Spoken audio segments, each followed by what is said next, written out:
நற்செய்தி வாசகம். அப்பத்தை பிட்டு சீடர்களுக்கு கொடுத்தார்.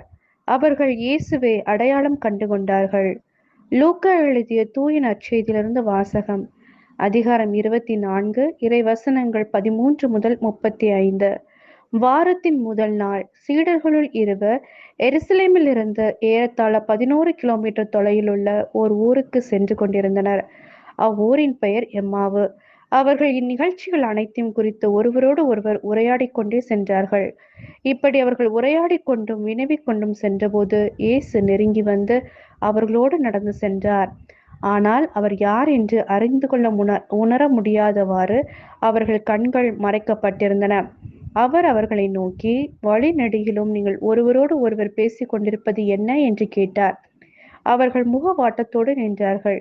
அவர்களுள் கிளியோப்பா என்னும் பெயருடைய ஒருவர் அவரிடம் மறுமொழியாக, எருசலேமில் தங்கியிருப்பவர்களுள் உமக்கு மட்டும்தான் இந்நாட்களில் நிகழ்ந்தவை தெரியாதோ என்றார். அதற்கு அவர் அவர்களிடம் என்ன நிகழ்ந்தது என்று கேட்டார். அவர்கள் அவரிடம், நாசரேத்து இயேசுவை பற்றியேதான் பேசுகின்றோம். அவர் கடவுளுக்கும் மக்கள் எல்லாருக்கும் முன்பாக சொல்லிலும் செயலிலும் வல்ல இறைவாக்கினராக திகழ்ந்தார். அவர் இஸ்ரேலை மீட்கப் போகிறார் என்று நாங்கள் எதிர்பார்த்து இருந்தோம். ஆனால் தலைமை குருக்களும் ஆட்சியாளர்களும் அவருக்கு மரண தண்டனை விதித்து சிலுவையில் அறைந்தார்கள். இவையெல்லாம் நிகழ்ந்து இன்றோடு 3 நாட்கள் ஆகின்றன. ஆனால் இன்று எங்களை சேர்ந்த பெண்களுள் சிலர் எங்களை மலைப்புக்குள்ளாக்கினர். அவர்கள் விடியற்காலையில் கல்லறைக்கு சென்றார்கள். அவருடைய உடலை காணாது திரும்பி வந்து வானதூதர்களை கண்டதாகவும் இயேசு உயிரோடு இருக்கிறார் என்று அவர்கள் கூறியதாகவும் சொன்னார்கள். எங்களோடு இருந்தவர்களுள் சிலரும் கல்லறைக்கு சென்று அப்பெண்கள் சொன்னவாறே இருக்க கண்டனர். ஆனால் அவர்கள் இயேசுவை காணவில்லை என்றார்கள்.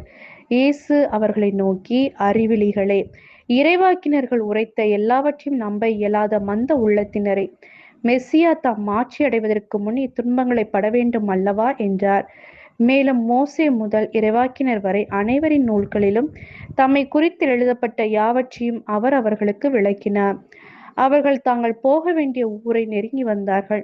அவரோ அதற்கு அப்பால் போகிறவர் போல் காட்டிக்கொண்டார்.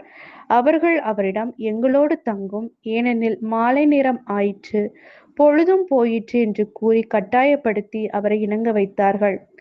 அவர் அங்கு தங்குமாறு அவர்களோடு சென்றார்.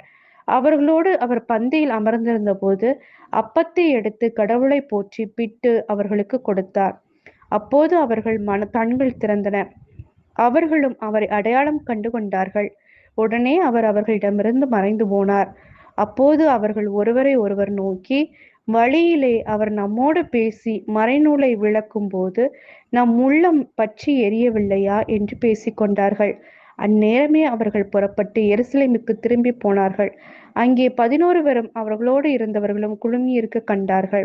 அங்கிருந்தவர்கள், ஆண்டவர் உண்மையாகவே உயிருடன் எழுப்பப்பட்டார், அவர் சீமோனுக்கும் தோற்றம் அளித்துள்ளார் என்று சொன்னார்கள். அவர்கள் வழியில் நிகழ்ந்தவற்றையும் அவர் அப்பத்தை பிட்டு கொடுக்கும் போது அவரை கண்டு கொண்டதையும் அங்கிருந்தவர்களுக்கு எடுத்துரைத்தார்கள். இது கிறிஸ்துவின் நற்செய்தி. கிறிஸ்துவே உமக்கு புகழ்.